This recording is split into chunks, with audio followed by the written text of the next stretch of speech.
Here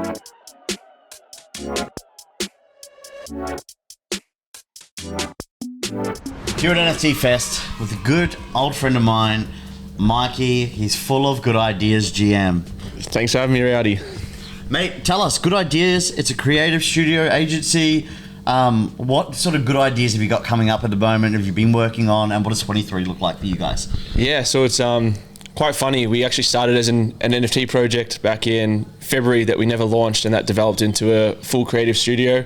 So like primary illustration, photography and video. Most of our clients now are all Web 2 clients, which is really cool for me because I've been in the Web 3 space for so long. I'm seeing all the gaps in the creative street culture in the world already, like how that can migrate to Web 3 now. So yeah, most of our clients are Web 2. We deal with like bars, restaurants. We're doing a street ball tournament in early Feb, so we do like all the design for the uniform, their logo, illustrations and mascots. So like what I'm seeing now is a big gap in the Web3 and NFT space is merch. And that's like a big thing for me because that's our specialty. That's what we do for our Web2 clients. We create shirts, hoodies, whatever it is for them to sell from their cafes and then to their community. And it's an awesome feeling when you're walking down the street, seeing someone in a burger t-shirt that you drew up. So to be able to migrate that to the Web3 space, that's what my goal is for 2023, to start getting in with some. And what are the challenges of onboarding like the Web 2 to Web 3, and how are you overcoming that with Good Ideas? Yeah, so I think the biggest challenge right now that I'm finding personally is, I wouldn't know if you'd call it stigma, but there's something about the word NFT, or that feeling that we find like a lot of our current followers and fan base, like it kind of puts them off a little bit.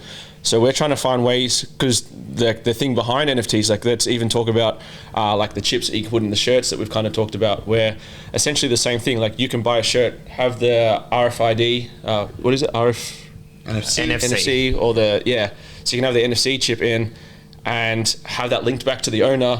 You can do a drop where it's like, all right, exclusive drop just for anyone that held this staple t-shirt. Like that itself is exactly what NFTs are. So trying to find ways to bring that into our current following without necessarily being like, this is an NFT, like have them get into it first and then realize after, oh shit, like we're actually already in the space. What do you love most about, I guess, Web3?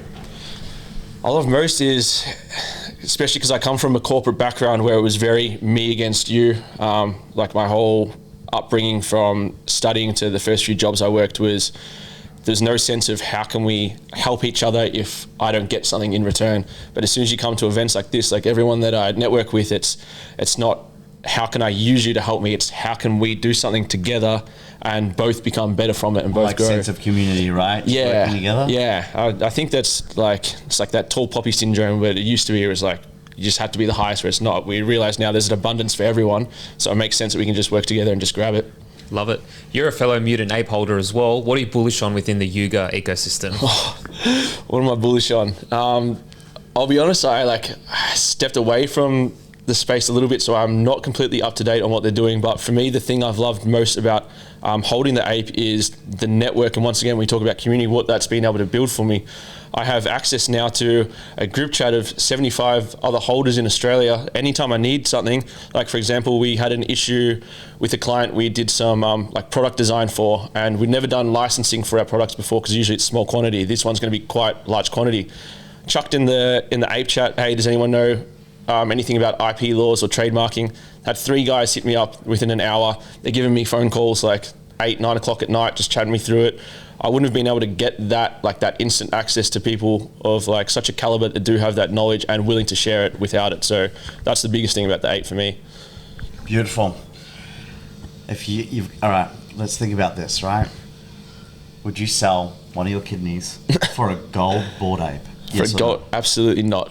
Absolutely not. You got 2? You want to trade one? My kidneys are fine inside me. I don't need a gold ape that much. What NFT do you need and you're willing to sell your kidney for? Like, is it a punk? Is it a... I'm telling you right now, there's not a single NFT that I'll be willing to sell a kidney for. But if I not even a Goblin Town? No, I'm not even. Awesome, bro. NFT APAC. Connect, create, collaborate. Beautiful. Did I get it right?